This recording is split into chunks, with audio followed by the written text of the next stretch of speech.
Go for it. Just going back to when you were talking about exhausting clients. So how do you exhaust them? Is it by asking many questions back to back? Yeah, so two things. You're exhausting a client by asking very creative questions, which will come tomorrow. Questions that get them thinking. If you want to exhaust the fuel in your car, would you drive the car more or less? Drive the car more. You get it moving faster.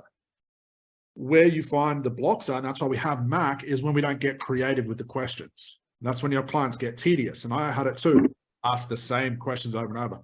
But when you ask a question, and I've seen you guys do this on the trainings where a client says, oh, that's an interesting question. Bang.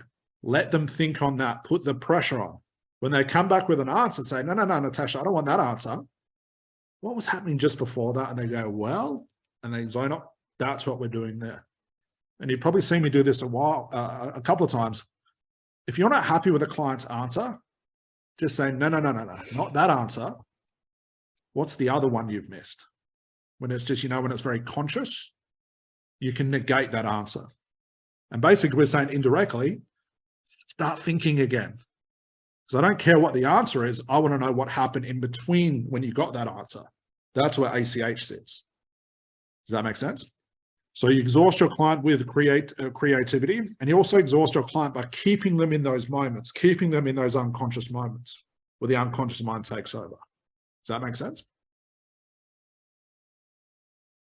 And that's how, to answer the question about the OCD clients, that's how I work with OCD clients, indirectly, because I didn't know they were OCD until it came up.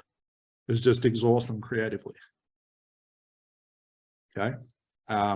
That, I don't know if that's the right way, but that definitely helped me. And that helps with all clients as well. Remember, you want to get to a client where there's no more talking. They're just so mentally exhausted. That's that room I'm talking about. The quicker you get them there, the better the session will be.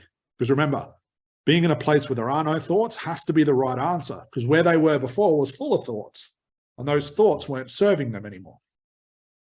Who would like to be able to just sit inside their head just for half an hour a day where nothing went on? Wouldn't that be relaxing?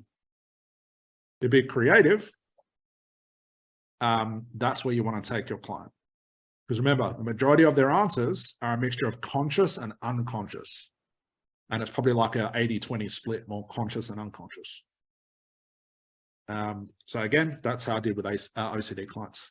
Fritz, go for it.